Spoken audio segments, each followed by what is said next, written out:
So I thought, in a spirit of experiment, we might have a little fun with the bolt that I took off the injector. So that's an injector hold down bolt there. And I've just put a couple of nuts on the bottom, and I'm going to squeeze this socket.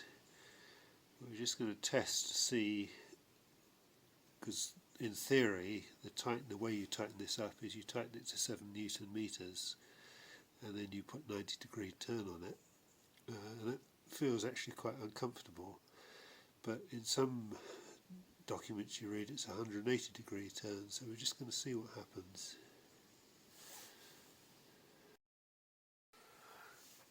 Okay, this is the injector bolt that I took out, and just going to see what happens. Bear in mind that this injector bolt will already been torqued up. This is an old one. I'm not going to waste a new one on this experiment, but so what you're supposed to do to torque this up is to go to 7 Newton meters,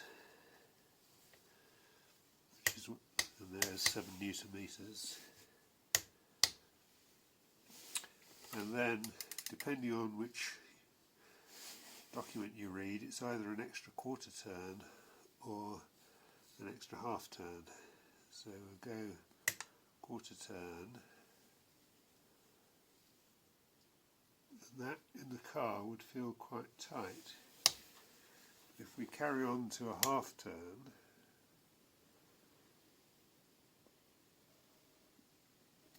it starts to feel horribly tight. Then we'll do another half turn, and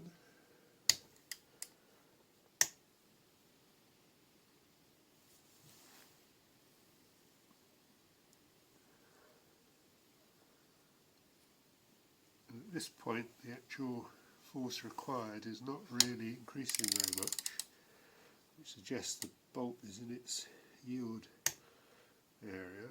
We'll keep going. And again, it's a pretty constant torque.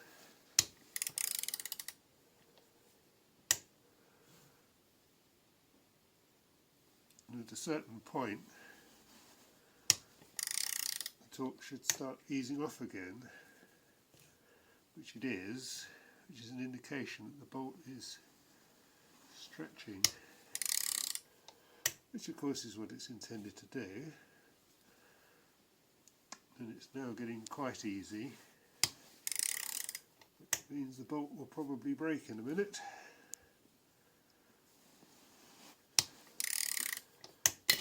And there it goes. So it got not much higher on the torque, and then started stretching and stretching and stretching, and eventually it broke.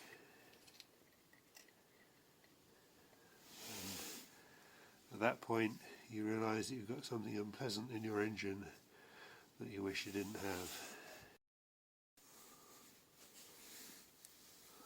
And there is what you end up with. It didn't break because it twisted, it wasn't excessive torque, it was just because it stretched and stretched and stretched, and then it came apart.